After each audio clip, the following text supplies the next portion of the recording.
जय श्री कृष्णा। डेली हिंदू ज्ञान में आप सभी का बहुत बहुत स्वागत है। नवरात्रों में हम लोग 9 दिन 9 स्वरूपों की, माता रानी दुर्गा जी के 9 स्वरूपों की पूजा करते हैं। तो आप लोगों को पता है कि ये 9 स्वरूप कितने महत्व रखते हैं और इसकी महिमा क्या है।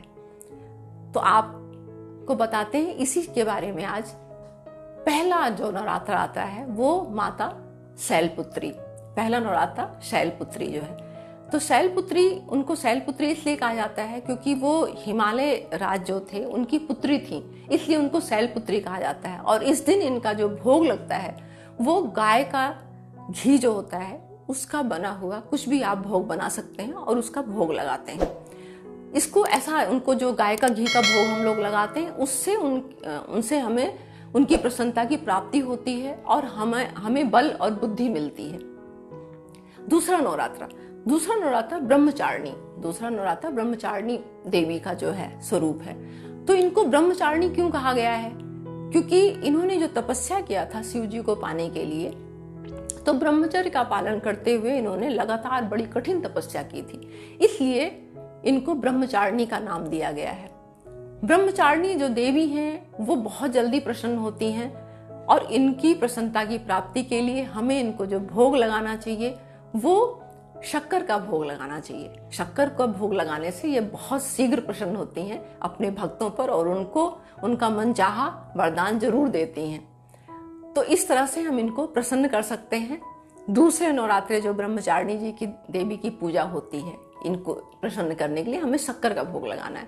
अब तीसरा नवरात्रा जो होता है वो पहला शैलपुत्री, दूसरा ब्रह्मचारिणी, तीसरा चंद्रघंटा। चंद्रघंटा जो है उनका नाम क्यों पड़ा चंद्रघंटा? क्योंकि उनके मस्तक पर घंटा जो है विराजमान है। वो यहाँ पर मस्तक पर उनके चंद्रघंटा, जिसको बोलते हैं कि चंद्र यहाँ पर जो माथा है इस पे उनके घंटे का स्वरूप है उनका, तो इसलिए उनका नाम चंद्रघंटा पड़ा। अब इनको किस चीज का भोग लगाया जाता है और कैसे इनको प्रसन्न किया जा सकता है? 9 देवियों का जो स्वरूप है, इनको जब हम बहुत ही भाव से और बहुत ही थोड़े से उसमें हम प्रसन्न कर सकते हैं। बस हमारा भाव सच्चा होना चाहिए और पूरी भावना से पूरा विधि विधान हम इनकी पूजा कर ही नहीं सकते हैं, क्योंकि ये तो ऐसी देवी हैं कि इनकी पूजा ब्रह्मा विष्णु महेश बड़े बड़े देवता जो थे वो भी इनको प्रसन्न करने के लिए हमेशा हाथ जोड़े खड़े रहते थे इनके आगे। तो इनको प्रसन्न करने के लिए हमें क्या चढ़ाना चाहिए कि ये प्रसन्न हो जाए? इनको प्रसन्न करने के लिए दूध से बनी हुई हमें मिठाई चढ़ानी है। मिठाई चढ़ा सकते हैं आप, खीर बना सकते हैं आप, दूध भी चढ़ा सकते हैं इनको। अगर गाय का दूध है तो बहुत अच्छा है, तो दूध को चढ़ा के आप इनकी प्रसन्नता की प्राप्ति कर सकते हैं। ये जब प्रसन्न होती हैं तो हमें आरोग्य का वरदान देती हैं। अब ये तीनों देवियों की पूजा हमने कर लिया। अब चौथी शैलपुत्री, ब्रह्मचारिणी, चंद्रघंटा तीसरी देवी हो गई। चौथा कुष्मांडा देवी जो है वो, इनका जो बोला जाता है कि कुम्हड़ा जो होता है, कद्दू जो होता है, वो कद्दू जो होता है वो ऐसे जैसे कि पेट के जैसे होता है, गोल होता है, उसके बीच में अंदर खोखला होता है, उसमें जगह होती है। तो ये जो स्त्री का पेट होता है जिसमें वो बच्चे को जन्म देती है, गर्भ धारण करती है, वो स्वरूप इनको माना गया है कुष्मांडा का, क्योंकि जन्म देने वाली वो स्वरूप माना गया है इनको।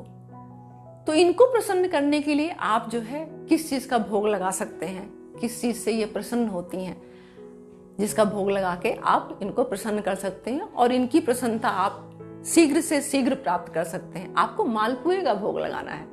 मालपुआ आप ब्राह्मणों को दान भी कर सकते हैं इस दिन, और मालपुए का देसी घी में मालपुआ आप बनाइए और मालपुए का इनको भोग लगाइए।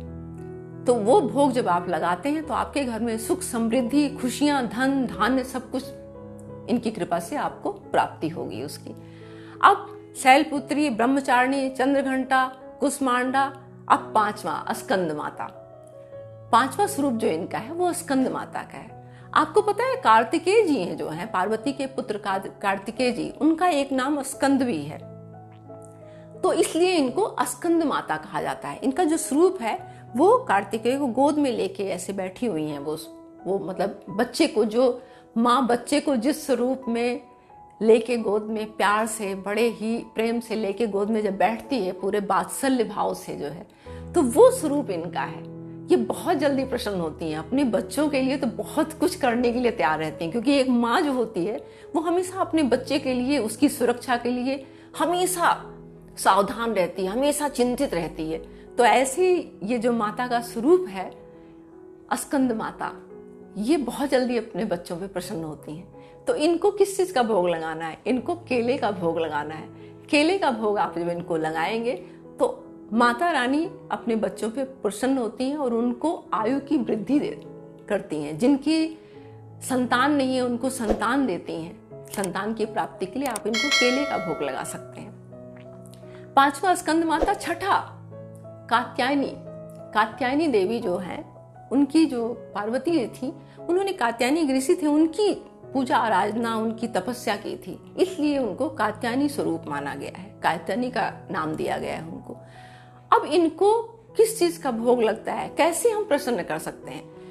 आपको नवरात्रों में पूरे दिन इनकी पूजा पाठ तो करनी। आपको मैंने पहले भी वीडियो में बताया था, दुर्गा सप्तशती का आप पाठ भी कर सकते हैं। 13 अध्याय होते हैं, आप 13 अध्याय एक दिन पूरा भी कर सकते हैं। और अगर आप एक दिन पूरा नहीं कर सकते हैं तो आपको कैसे करना है 13 अध्याय? उसके लिए आपको सबसे पहले दिन 1 अध्याय, आप उसके पहले अर्धग्लास स्तोत्र होता है, कवच होता है, कीलक होता है। ये तीनों अध्याय करने के बाद आपको पहला अध्याय करना है।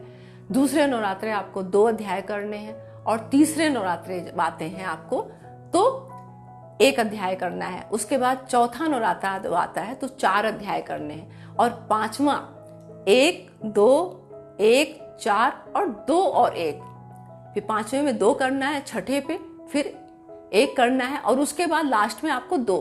ये दुर्गा सप्तशती की जो पुस्तक है उसमें लिखा हुआ है, या आप पढ़ के भी कर सकते हैं। तो इस तरह से आपको पूरे अष्टमी तक 13 अध्याय कंप्लीट करने होते हैं। और आप अगर कर सकते हैं, आपके अंदर इतनी सामर्थ्य है, इतना टाइम है, तो आप डेली भी दुर्गा सप्तशती का पूरा 13 अध्याय का पाठ कर सकते हैं।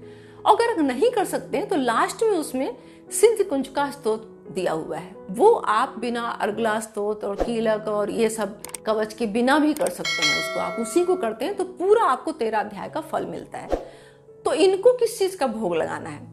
इनको आपको भोग लगाना है जो घर में आप शहद जो होता है, शहद, प्योर शहद आप लीजिए, उसका भोग लगाइए इनको आप। उससे आपको बहुत जल्दी ये प्रसन्न होंगी और आपके पूरे परिवार की आरोग्य, सुख, संपदा, यश, मान, कीर्ति सब कुछ देंगी आपको ये।